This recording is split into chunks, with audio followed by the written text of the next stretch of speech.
Hi beautiful subscribers, welcome back to our channel. అందరూ ఎలా ఉన్నారు? నేనైతే బాగున్నానండి. ఏంటి పొద్దున్నే వీడియో తీస్తున్నాను అనుకుంటున్నారా? ఈరోజు సండే అనమాట. సండే స్పెషల్గా బోటీ అయితే తీసుకొచ్చారు. ఈ బోటీని ఎలా క్లీన్ చేసుకోవాలి ఏంటి అనేది ఈరోజు ఫుల్ వ్లాగ్ అనమాట. నచ్చితే వీడియోని లైక్ చేయడం అయితే మర్చిపోకండి. మన ఛానల్ని కూడా సబ్స్క్రైబ్ చేసి కొంచెం సపోర్ట్ చేయండి. మీరు ఎలా క్లీన్ చేసుకుంటారనేది నా కామెంట్ సెక్షన్లో కామెంట్ చేయండి.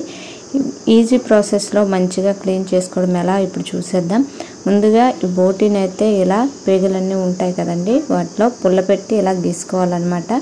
ఆ తర్వాత వచ్చేసి అవన్నీ గీసేసాక ఇలా ఒక్కొక్కటిగా కొంచెంగా క్లీన్ చేసుకోవాలి.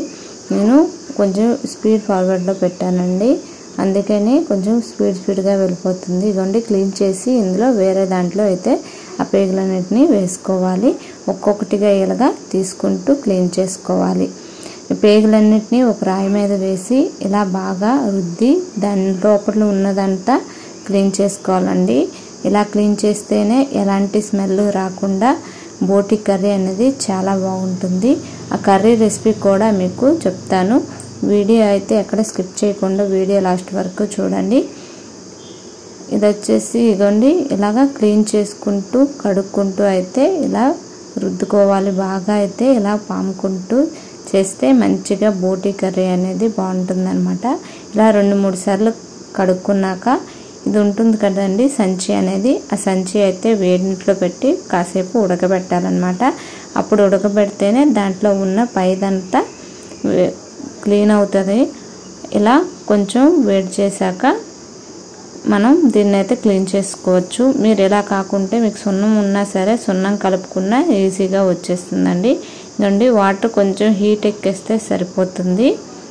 దీంట్లోనే అన్నీ వేసేసి కొంచెం వాటర్ హీట్ ఎక్కాక దీన్ని అయితే మనం బయటికి తీసి క్లీన్ చేసుకోవచ్చు.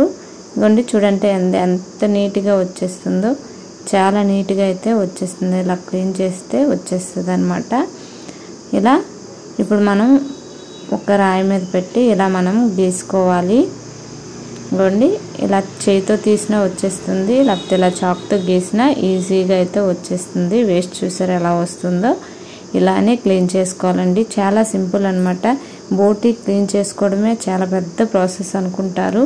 పెద్ద ప్రాసెసేనండి, కాకపోతే కొంచెం సింపుల్గా చేసుకోవచ్చు. ఇలా అయితే ఇదిగోండి ఇప్పుడు ఇవన్నీ క్లీన్ చేసేసాక ఇలాగైతే కట్ చేసేసుకోవాలి పీసెస్గా. చూడండి ఎంత నీట్గా అయితే క్లీన్ అయిపోయిందో.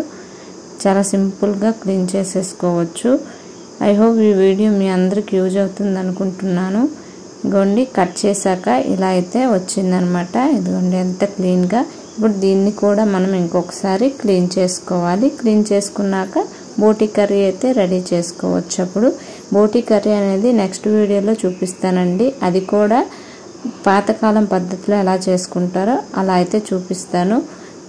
వీడియో మీ అందరికీ నచ్చింది అనుకుంటున్నాను. నచ్చితే ప్లీజ్ లైక్ చేసి మన ఛానల్ సబ్స్క్రైబ్ చేసుకోండి. ఇలా 2-3 సార్లు క్లీన్ చేసుకున్నాక బోటీ కర్రీ అయితే రెడీ అయిపోతుంది. ఇంతేనండి ప్రాసెస్ అయితే. నెక్స్ట్ వీడియోలో కర్రీ ప్రాసెస్ అయితే చూపిస్తాను. తప్పకుండా వీడియోని లైక్ చేసి మన ఛానల్ సబ్స్క్రైబ్ చేసుకోండి. Thank you for watching. Bye.